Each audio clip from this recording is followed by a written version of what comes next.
આપનું સ્વાગત છે। ઉપવાસ સામે ઉપવાસની જાહેરાતો। હવે તો ત્રણ મોરચે ઉપવાસ થવાના છે, ત્યારે જનતા મૂંઝાઈ ગઈ છે કે જવું ક્યાં। આ જ વિષય પર અમારો આજનો કાર્યક્રમ છે ઉપવાસનો ખેલ।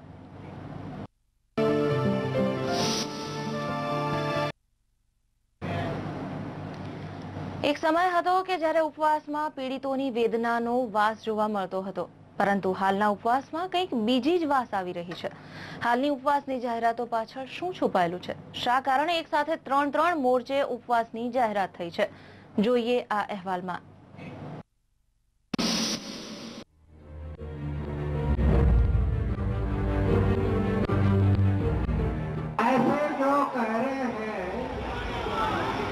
ऐसे कहने वाले लोगों को मेंटल हॉस्पिटल में भेजना चाहिए। લોકપાલ ડ્રાફ્ટ માટે એક ગાંધીવાદીએ 12 દિવસ સુધી રામલીલા મેદાનમાં ઉપવાસ કર્યા।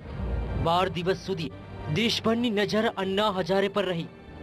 ઉપવાસ બંધ કરવા અપીલો થઈ, સંસદે પણ અપીલ કરી અને આખા દેશમાં અન્ના હજારે હીરો બની ગયા।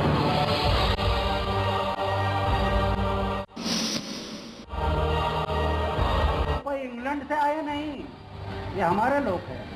લોકપાલ મુદ્દે અન્ના હજારેની મહેનત રંગ લાવી અને તેનું કારણ હતું ઉપવાસ।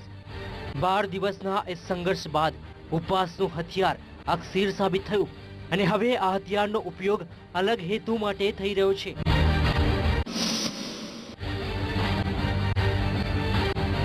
મુખ્યમંત્રી નરેન્દ્ર મોદીએ 3 દિવસ સુધી ઉપવાસની જાહેરાત કરી। ઉપવાસનું નામ સદભાવના આંદોલન અપાયું। મોદી 17મી સપ્ટેમ્બરથી ઉપવાસ પર ઉતરવાના છે અને એ જ દિવસે તેમનો જન્મદિવસ છે। ઉપવાસનું નામ એટલું તો ચર્ચાસ્પદ બની ગયું છે કે મુખ્યમંત્રીની જાહેરાત બાદ ચારેકોર ચર્ચા થવા લાગી। મુખ્યમંત્રીની આ જાહેરાત બાદ વિપક્ષ કોંગ્રેસે પહેલા તો ટિપ્પણી કરી દીધી, પણ એક દિવસ બાદ કોંગ્રેસના નેતા શંકરસિંહ વાઘેલાએ તે જ દિવસે ઉપવાસની જાહેરાત કરી દીધી। કોંગ્રેસ તો એક કદમ આગળ વધી ગઈ। બાપુએ મોદીના ઉપવાસના શરૂ થવાના 1 કલાક પહેલા ઉપવાસ શરૂ કરવા અને મોદી ઉપવાસ છોડે તેના 2 કલાક બાદ ઉપવાસ છોડવાની જાહેરાત કરી દીધી। મુખ્યમંત્રીએ પોતાના ઉપવાસને સદભાવના આંદોલન નામ આપ્યું તો કોંગ્રેસે પણ ઉપવાસ યજ્ઞ નામ આપ્યું। મોદી અને બાપુના ઉપવાસની જાહેરાતની ચર્ચા ચાલી રહી હતી ત્યાં ત્રીજા મોરચે નવી જાહેરાત થઈ। સામાજિક કાર્યકર અને જાણીતી નૃત્યાંગના મલ્લિકા સારાભાઈએ આ 3 દિવસ સુધી શહેરના ગરીબોને મફત જમાડવાની જાહેરાત કરી દીધી। જન્મ દિવસે લોકો ભૂખ હડતાલ કરે તે દિવસે ગરીબોને મફત જમાડવાના હેતુથી આ જાહેરાત થઈ।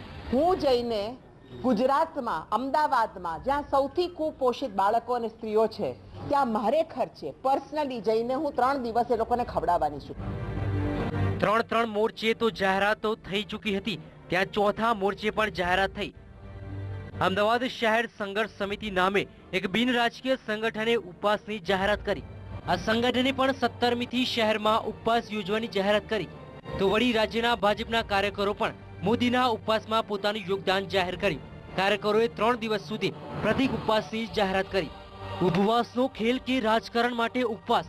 આમ તો ઉપવાસમાં પીડિતોની વેદનનો વાસ હોય છે, પણ આ ઉપવાસોની જાહેરાતોમાં કંઈક જુદી જ વાસ આવી રહી છે।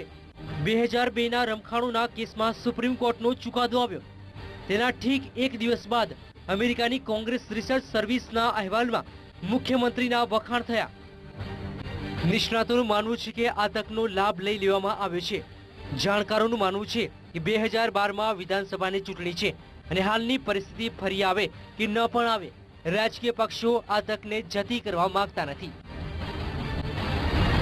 મુખ્યમંત્રી નરેન્દ્ર મોદી એ વાત સારી પેટે જાણે છે કે જાહેરમાં ઉપવાસ કે દેખાવો જેવા રિયાલિટી શો પ્રસાર માધ્યમોની કમજોરી છે। ટીઆરપીની દોડમાં રિયાલિટી શો લોકો સુધી પહોંચશે જ। અન્ના હજારેના 12 દિવસના આંદોલનને મીડિયાએ જે કવરેજ આપ્યું તે વાતે આ સાબિત કરી આપ્યું છે અને એટલે જ આ જાહેરાત થતા રાષ્ટ્રીય મીડિયાના માંધાતાઓએ પણ ગુજરાતમાં ધામા નાખ્યા છે, તો તેનો ફાયદો કોંગ્રેસ પણ ઉઠાવવા માંગે છે। આ ઉપવાસથી કયા પક્ષને કેટલો ફાયદો થશે તે તો 2012ના પરિણામ પરથી બહાર આવશે, પરંતુ આ જાહેરાતોમાંની એક જાહેરાતથી અમદાવાદના ફૂટપાથ પર રહેતા ગરીબોના ચહેરા પર હાલથી ખુશી જોવા મળી રહી છે। Bureau report, VTV।